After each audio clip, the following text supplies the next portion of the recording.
저는 오늘 교회 천국을 이루는 세 사람이라는 제목으로 은혜를 나누겠습니다. 제가 계속해서 지난 2, 3주 동안 우리에게는 가야 할 천국이 있고 내가 이 땅에서 만들고 누리는 천국이 있다, 이렇게 말씀했습니다. 내가 이 땅에서 만들고 누리는 천국, 이건 주님께서 이 땅에 오실 때 이미 임한 천국입니다. 이 땅에서 내가 만드는 천국이 내가 앞으로 갈 천국, 그거는 주님이 다시 오시는 재림 때에 완성되는 천국이겠죠. 그 천국을 결정한다고 생각해요. 그래서 오늘 저와 여러분이 만드는 천국, 누리는 천국에는요, 우선 우리 안에 심령 천국이 있죠. 예수께서 말씀하셨잖아요. 천국이 여기 있다 저기 있다 아니라 바로 너희 안에 있느니라 그랬어요. 예수 믿는 사람은 우리 안에 이미 성령으로 천국이 임한 줄로 믿습니다. 뿐만 아니라 우리의 가정이 천국이 되고 우리의 교회가 천국이 되고 또 우리가 세상에 나가서 일하는 일터와 사회가 하나님이 다스리시는 천국이 될 수 있어요. 믿으십니까? 근데 오늘 특별히 이 교회 천국을 이루는 세 종류의 사람을 사도 바울은 소개하고 있습니다. 첫째가 에바브로디도입니다. 에바브로디도는 예수님이 원하시는 목원이다, 이렇게 얘기할 수 있다고 봐요. 목원, 우리 목장 식구들. 자, 우리 이에 대해서, 에바브로디도에 대해서 바울이 말한 25절부터 30절까지 우리 한번 다 같이 읽겠습니다. 시작. 그러나 에바브로디도를 너희에게 보내는 것이 필요한 줄로 생각하노니 그는 나의 형제요 함께 수고하고 함께 군사된 자요 너희 사자로 내가 쓸 것을 돕는 자라. 그가 너희 무리를 간절히 사모하고 자기가 병든 것을 너희가 들은 줄을 알고 심히 근심한지라. 그가 병들어 죽게 되었으나 하나님이 그를 긍휼히 여기셨고 그뿐 아니라 또 나를 긍휼히 여기사 내 근심 위에 근심을 면하게 하셨느니라. 그러므로 내가 더욱 급히 그를 보낸 것은 너희로 그를 다시 보고 기뻐하게 하며 내 근심도 덜려 함이니라. 이러므로 너희가 주 안에서 모든 기쁨으로 그를 영접하고 또 이와 같은 자들을 존귀히 여기라. 그가 그리스도의 일을 위하여 죽기에 이르러도 자기 목숨을 돌보지 아니한 것은 나를 섬기는 너희의 일에 부족함을 채우려 함이니라. 굉장히 많은 분량으로 에바브로디도에 대해서 설명을 했죠. 에바브로디도는요, 이 빌립보서의 대상인 이 빌립보 교회 교인이었어요. 근데 사도 바울에게 선교 헌금을 가지고 간 자입니다. 그는 돈만 전달하러 간 게 아니라 사도 바울의 목회를 도우라고 보냄을 받았어요. 근데 그가 아주 심한 중병을 앓게 되었는데 하나님이 치유하셨습니다. 이 소식을 듣고 빌립보 교회가 염려를 하자 에바브로도 자신도 빌립보 교인들이 걱정한다고 하니까 마음이 안절부절 그렇게 해진 거죠. 또 두고 온 식구들을 그리워하고 또 보고 싶어 했을 것이에요. 그래서 바울은 빌립보서 편지를 써서 이 에바브로디도 편에 이제 보내려고 하는 거죠. 에바브로디도는 아주 헌신된 사람이었던 것 같습니다. 30절에 보니까 주님을 위한 사역으로 거의 죽을 뻔했다 그랬어요. 또 바울의 부족한 목회를 돕기 위해서 정말 목숨을 걸었던 것임을 알 수가 있습니다.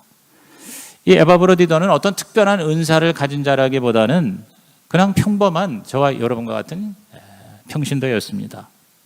우리도 얼마든지 이 에바브로디도 같은 평신도 일꾼이 될 수가 있다는 것을 여기서 깨닫게 되죠. 25절 보시면 이 에바브로디도에서 바울은 세 가지로 표현하고 있습니다. 나의 형제요, 함께 수고하고 함께 군사된 자요, 너희 사자로 내가 쓸 것을 돕는 자라, 이렇게 말씀했습니다. 나의 형제다 그랬어요. My brother. 우리가 예수 믿는 사람 보고 형제 자매다 이렇게 얘기를 물론 하는데 그 이상인 것 같아요. 정말 내 동생과 같다, 내 혈육 이상의 가족이다, 이렇게 아마 친동생처럼 여긴 것 같습니다. 오늘 저와 여러분은 다 예수 안에서 형제 자매죠. 요한복음 1장 12절에 영접하는 자, 그 이름을 믿는 자들에게는 하나님의 자녀가 된다 그랬거든요. 그러니까 우리는 다 한 아버지를 모신 하나님의 영적인 가족과 자녀가 되는 거죠. 그렇게 굉장히 친밀한 나의 동생, 나의 브라더, 이렇게 얘기를 합니다. 또한 함께 수고하고 함께 군사된 자다, 이렇게 소개하죠. 세번역 성경에는 함께 수고했다는 걸 동역자다 이렇게 얘기했고, 또 군사된 자는 전우다, 전우, 우리 전쟁에서 함께 일하는 함께 싸우는 동료를 전우라고 그러죠. 여기서 동역자라는 말을 썼습니다. 사실 우리 평신도는요, 모든 목회의 동역자예요. 우리 한국교회에서는 특별히 이 목사와 이 평신도 이렇게 구별을 좀 많이 하는 편이었죠. 그래서 목사 혼자 모든 성도들의 필요를 다 채워야 되고 성도들은 와서 은혜를 받는 걸로만 생각을 하는데, 사실 목사로부터 받을 것만 생각하면요, 이게 채워지지가 않습니다. 만족하지 못하고, 그래서 원망이 생기고 또 불만이 생기게 될 수 있죠. 그런데 이 신약교회, 가정교회가 그런 생각을 좀 깨뜨리고 있는 것 같아서 다행이라고 생각을 해요. 목사만이 아니라 일반 성도도 다 하나님이 쓰시는 동역자다, 일꾼이다, 사역자다. 여러분, 목사하고 성도하고 신분이 다른 게 아닙니다. 다 똑같이 하나님의 자녀예요. 그리고 구원받은 하나님의 백성이에요. 단지 그 역할이 다르고 그 사역이 다른 거죠. 그럼 목사의 역할, 목사의 사명은 뭐냐?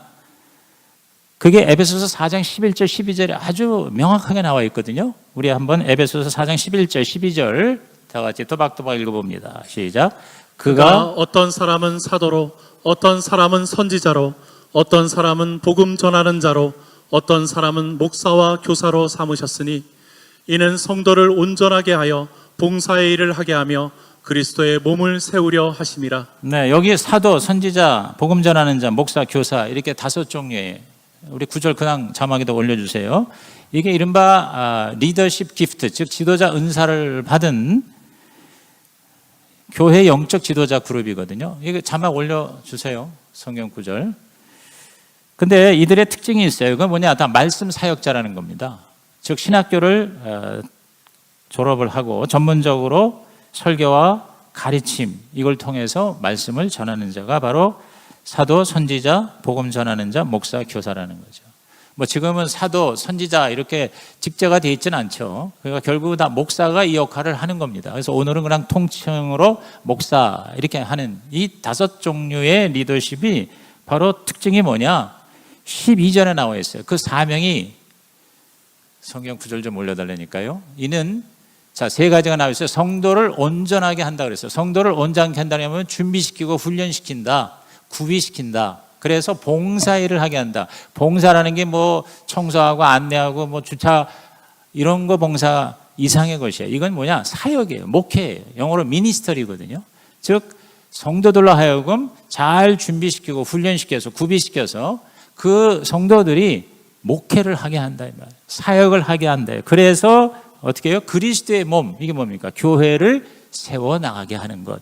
이것이 바로 목사의 사명이라는 것이죠. 즉 목사는 말씀과 기도와 리더십, 이 3가지 말씀과 기도와 리더십을 통해서 우리 성도들을 같은 사역자, 동역자로 세워나가는 것이죠. 그래서 우리 일반 성도들이 신학교를 안 가도 얼마든지 작은 가정교회를 목회하는 평신도 목회자, 평목이 될 수가 있다는 것이죠. 이걸 동역이라고 그러는 거예요. 참 좋은 말인 것 같아요. 동역이라는 말은 같은 일꾼이다 이 말이죠. 제 큰딸이 애틀란타에서 살고 있는데 애틀란타에서 제일 큰 한인교회를 출사하고 있어요. 그래서 거기서 안수집사 부부로 되어 있는데 거기는 이 목장 같은 소그룹을 동역이라 그래요. 동역. 아예 말 그대로 동역. 그리고 그 리더를 뭐 동역장인가 그래요. 그래서 내가 줄여서 동장이라고 그래라 내가 그랬어요. 그런데 그 비슷해요. 우리와 같이 식사를 집에서 준비하고 그 다음에 그 동역 식구들, 즉 목장 식구들을 섬기고 전도하고 양육하고 또 교회 전체 연합 교회를 위해서 헌신하고 열심히 그렇게 섬기고 있어요. 그러니까 목자 목녀 역할을 하고 있는 거죠. 그래서 바울은 이 에바브로디도를 바로 그런 동역자다.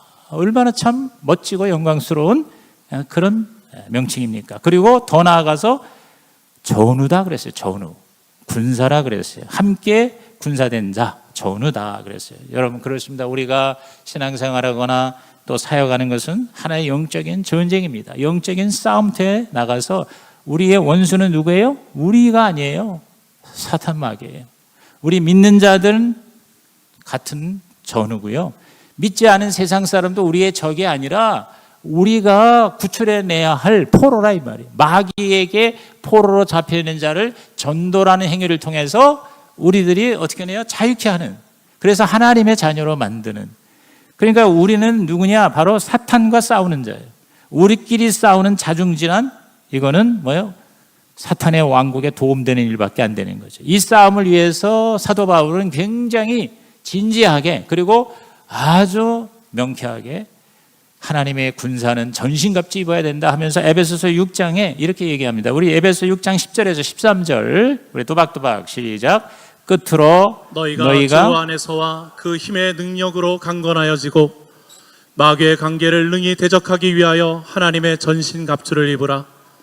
우리의 씨름은 혈과 육을 상대하는 것이 아니요 통치자들과 권세들과 이 어둠의 세상 주관자들과 하늘에 있는 악의 영들을 상대함이라. 그러므로 하나님의 전신갑주를 취하라. 이는 악한 날에 너희가 능히 대적하고 모든 일을 행한 후에 서기 위함이라.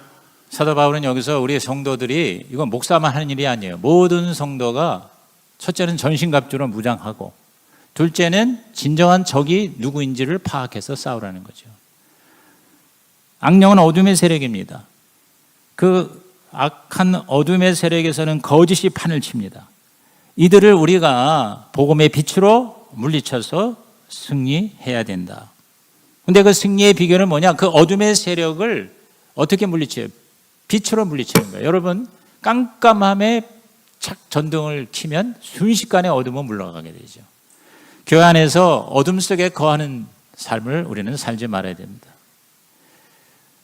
우리 교회 안에서 은밀하게 비난, 비평, 불평으로 어둠의 세력에 처해 있지 말라는 거죠. 차라리 그냥 오픈하는 거예요. 공개적으로 서로의 고민과 문제와 갈등을 차라리 노출하는 것. 그럴 때 어둠의 세력이 힘을 못 씁니다. 그래서 여러분 자꾸 이렇게 수근수근 하지 마시고 그냥 오픈을 하시는 거예요. 목장에서 그래서 오픈을 하는 거예요. 내가 누구를 미워한다 그것조차도 오픈을 해서 그걸 해결하는 거예요. 그 미움의 당사자를 찾아가서 솔직히 얘기를 하는 거죠. 그래서 우리 교회 안에 어둠의 세력이 물러가도록 기도하고 오픈하고 같이 나누고 함께 한 식구가 되고 할렐루야. 우리 몇 년 전에 미국의 김인기 목사님이 와서 우리 교회 부흥회를 하시면서 자기가 그 교회에 부임하기 전에 그 어둠의 세력이 너무 강렬해서 그 교회가 목회자를 여러 번 바꾸고 계속 싸우고 그렇게 좋은 환경에서도 교회가 교회되지 못해서 톱으로 그냥 그 교회 간판을 잘랐다는 거 아니에요. 우리 교회는 교회도 아니다. 그러면서 성도들에게 과감하게 여러분 수근수근 하지 마시고 하나님께 기도하고 아니면 서로 오픈을 하세요. 그렇게 수근수근 어둠 속에서 일하는 사람을 바퀴벌레입니다. 그러면서 실명제를 선언했다는 거예요. 누가 불만이 있거나 누가 갈등이 있으면 자기의 이름 대고 오픈을 해라. 그렇게 해서 밝혀졌는데 그러면 우리가 이기는 거다. 만약에 밝혀졌는데도 납득이 안 된다 그러면 어떻게 해요? 그 다음은 하나님의 영역이다. 신의 영역이다. 하나님께 맡기고 그리고 하나님께 기도하고 엎드리자. 그 이전에 우리가 밝히고 이해하고 노력하고 또 서로를 좀 더 알아가는 이 타협점을 찾아서 노력하자. 절대 우리끼리는 싸우지 말자. 왜? 우리끼리 싸우면 결국 뭐냐? 우리는 전우가 아니라 서로 적이 되고 그 결과 영적인 싸움에서 백전백패한다. 이렇게 얘기한 거 기억하십니까? 오늘 저와 여러분이 에바브로디처럼 동역자가 되고 전우가 되고 그리고 서로를 돕는 손길이 되시기를 주님의 이름으로 축원합니다. 우리 목장에서 그런 일들이 지금 많이 벌어지고 있지 않습니까? 두 번째, 디모데에 대한 얘기가 나오는데 디모데는 예수님이 원하시는 목자다 이렇게 얘기할 수 있어요. 예수님이 원하시는 목자 혹은 목녀. 원래 이제 보통 디모데 하면은 대개 담임 목사의 부교역자를 디모데라고 그래요. 부목사. 넓은 의미에서는 장로, 권사, 안수집사 같은 이런 직분자. 근데 우리 신약교회에서는 가장 이 디모데 같은 역할을 하는 자가 누구냐? 바로 목자, 목녀라고 할 수 있어요. 그래서 목자를 세울 때 또는 목자로 섬길 때에는 디모데를 연구하는 게 굉장히 도움이 됩니다. 디모데 같은 목자, 목녀가 되자. 자, 디모데에 대한 이야기는 19절부터 24절까지 나옵니다. 우리 다 같이 읽어봅니다.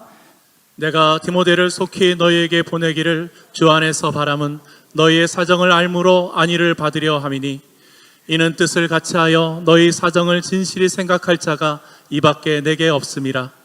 그들이 다 자기 일을 구하고 그리스도 예수의 일을 구하지 아니하되 디모데의 연단을 너희가 안 하니 자식이 아버지에게 함같이 나와 함께 복음을 위하여 수고하였느니라. 그러므로 내가 내 일이 어떻게 될지를 보아서 곧 이 사람을 보내기를 바라고 나도 속히 가게 될 것을 주 안에서 확신하노라. 사도 바울이 이 빌립보 교회를 굉장히 극찬했거든요. 우리 앞에 서론 부분에서 살폈죠. 그런데 그렇게 칭찬을 받는 빌립보 교회였지만 여전히 교회는요, 병원 같기에 별의별 환자들이 다 모입니다. 갈등과 문제가 없는 교회 이 세상에 존재하지 않습니다. 여러분, 정말 완전한 교회라고 찾아가 보지만 이 세상에서는 그런 교회가 없어요. 빌립보 교회도 문제가 있었던 것 같아요. 지도자들끼리 서로 라이벌 의식을 가지고 경쟁하는 그런 어려움이 있었던 것 같습니다. 왜 21절에 보니까 그리스도의 일을 구하지 않고 자기 일을 구하는 자가 있다 그랬어요. 그런데 디모데는 그런 사람이 아니다. 정말 너희 교인과 이웃의 사정을 진실히 생각하는 자다. 이렇게 20절에 얘기하죠. 그렇습니다. 목자는 어떤 경우에 자기 혈육보다도 더 그 목장 식구를 가족처럼 대하고 정말 국률이 여기는 마음. 그래서 가족끼리 시간을 보내는 시간보다 목장 식구들하고 시간을 보내야 할 때가 더 많아요.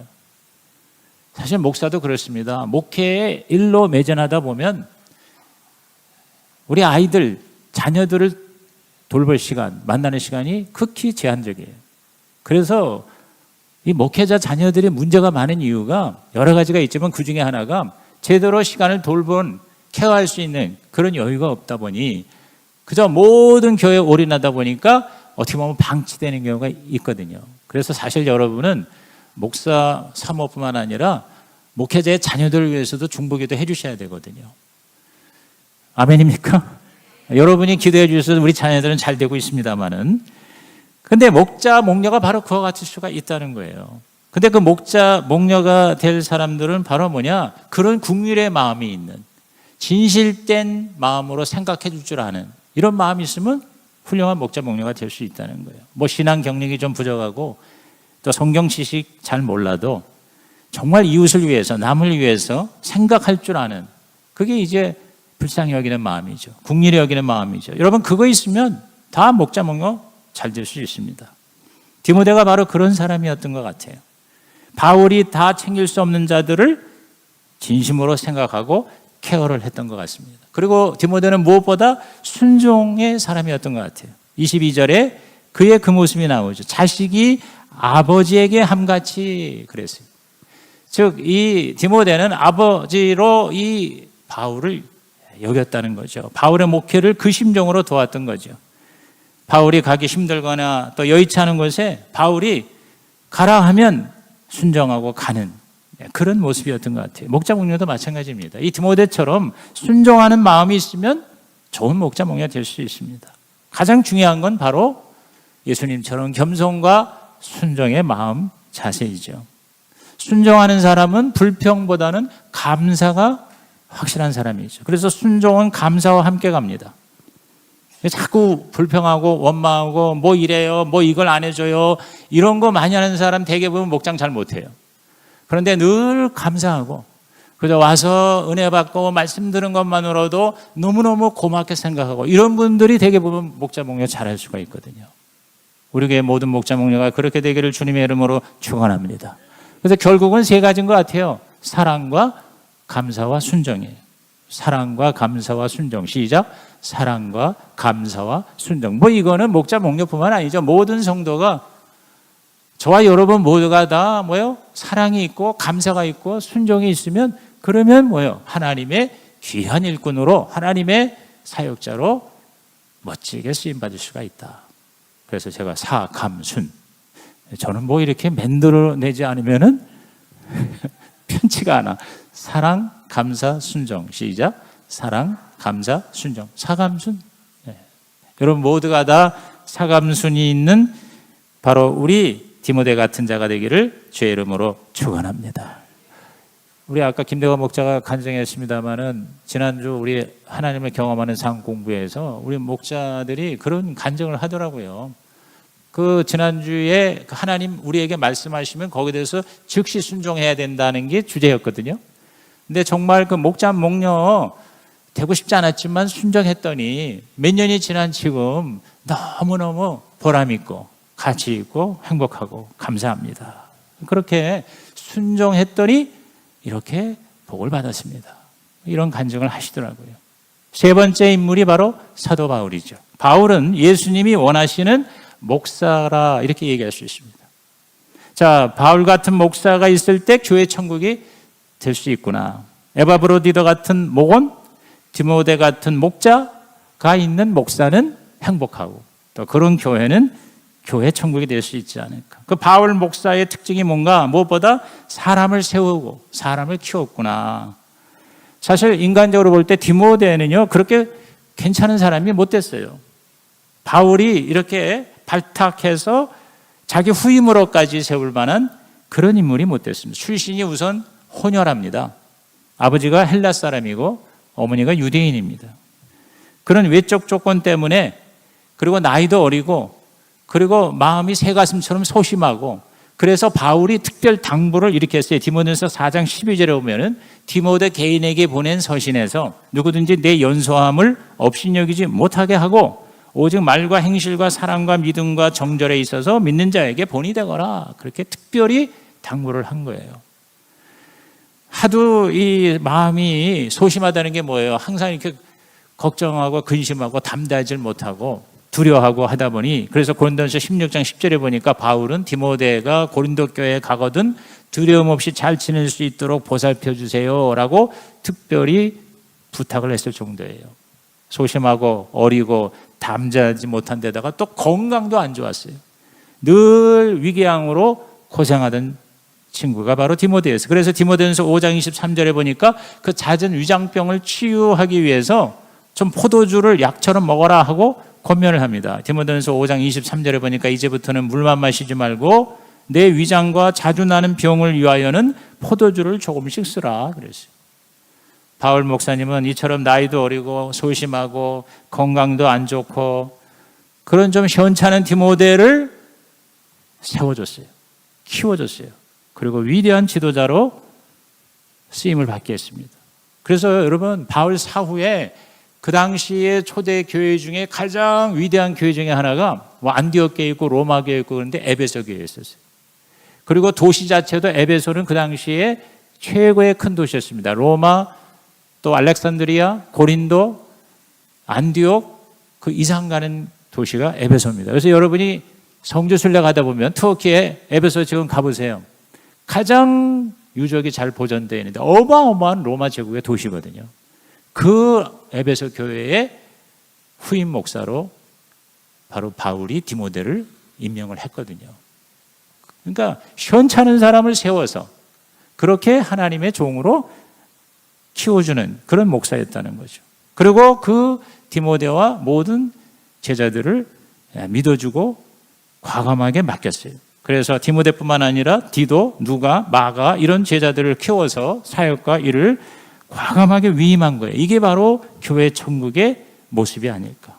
그리고 무엇보다 바울은 희생하는 자였습니다. 디모데와 에바브로디도를 빌립보 교회에 보낸 거는요, 바울에게는 굉장한 희생입니다. 왜냐하면 바울은 지금 감옥에 갇혀 있고 외로웠고 또 손이 많이 필요했습니다. 그럼에도 불구하고 더 필요한 곳으로 자기가 아끼는 그 일꾼들을 파송을 한 겁니다. 에바브로디도의 경우 바울의 필요를 채우도록 빌립보 교회가 보낸 자예요. 그런데 그가 자꾸 고향 교회를 그리워하고 병도 나고 마음도 약해지는 걸 본 바울은 과감하게 에바브로디도를 다시 빌립보 교회로 리턴시킨 거예요. 그래서 빌립보 교회 성도들을 기쁘게 하고 근심을 걷어낸 것이죠. 29절에 기쁜 마음으로 영접하라고 했습니다. 왜? 금방 갔다가 왔느냐는 소리를 들을까 봐. 30절에 그는 너무너무 여기 와서 일을 잘했다. 목숨 걸고 헌신했다. 이렇게 칭찬하면서 바울은 이렇게 사람들을 세워주고 믿어주고 그리고 희생하며 보내줬다는 것이죠. 그렇습니다. 우리 가정교회에서 늘 하는 얘기가 섬김, 헌신, 희생. 부담스럽지만 이런 용어들이 키워드가 되고 있지 않습니까? 그래서 하나님의 나라에서는 특히 교회에서는 희생이 따르지 않은 섬김은 열매를 맺을 수가 없다. 그래서 우리 최영기 목사님이 늘 입에 달게 하는 얘기가 희생 없는 섬김은 취미생활이다. 이런 얘기 자주 해요. 희생 없는 섬김은 자기 취미 생활일 뿐이다. 그래서 희생이 있는 섬김이 진짜 헌신이고, 그래야 효과가 있고, 그래야 열매가 있고, 그래야 본인들도 행복하고 보람이 있다, 이렇게 얘기합니다. 사실 이번에 우리는 처음 하잖아요. 이 평세 목세, 이거 상당한 희생입니다. 그 오신 분들을 며칠씩 집에다가 모시고 섬기고, 그리고 뭔가 마음과 물질을 드리는 거거든요. 이제 우리는 10월 달에 처음 하는데, 우리 지역에 있는 우리 박창화 목사님 꿈꾸는 교회에서는 올해 6번을 해요. 6번. 그 중에 2번은 목회자 세미나인데, 이건 5박 6일이에요. 5박 6일 동안을 민박을 하고, 그리고 재워주고 먹여주고 섬겨줘야 돼요. 그런 거에 비하면 이제 우리는 시작이니까, 이제 앞으로도 우리가 더 희생하고 헌신할 때 우리 하나님께서 저와 여러분을 복되게 하시고, 또 이 교회가 영향력 있는 주님이 기뻐하시는 신약교회로 일어서게 하실 줄로 믿는 것입니다.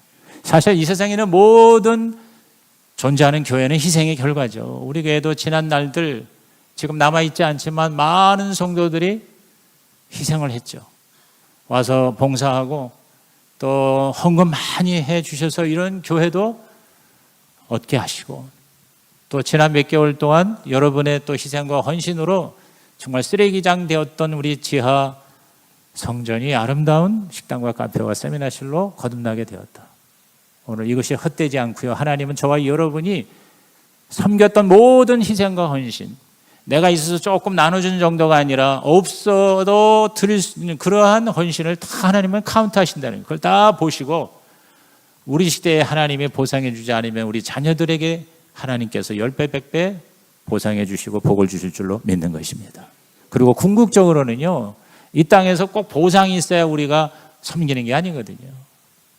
일단 내가 예수 믿고 구원받은 거 한 가지만으로도 우리는 갚을 수 없는 은혜를 받은 자고, 그렇게 해서 우리가 힘써 애써 희생하고 헌신한 건 다 하나님 나라에 하나님께서 상급으로 차곡차곡 채워주셔서 주님 나라 들어갈 때 저와 여러분이 부끄러운 구원이 아니라 영광스러운 영원한 하나님의 상급이 풍성한 멋진 천국 입성이 다 되시기를 주의 이름으로 축복합니다. 이제 마지막 결론을 큰 소리로 읽고 말씀하시겠습니다. 좋은 교회 천국은 그 구성원 모두가 한마음 한뜻으로 예수처럼 되려고 하고 성경대로 살려고 하고 성령으로 헌신할 때 가능하다. 1. 목원은 에바브로디도처럼 목회자의 형제와 동역자와 전우가 되자. 2. 목자는 디모데처럼 남을 진심으로 생각하고 목회자를 아비처럼 순종하자. 3. 목사는 바울처럼 부족한 자를 키워주고 믿어주고 희생으로 세워주자. 주님, 우리 교회가 교회 천국 되게 하옵소서. 나는 에바브로디도 디모데 바울이 되겠습니다. 아멘. 우리 결단카드 꺼내셔서 주께서 오늘 주시는 음성을 적어보시고 하나님 앞에 결단하시기 바랍니다.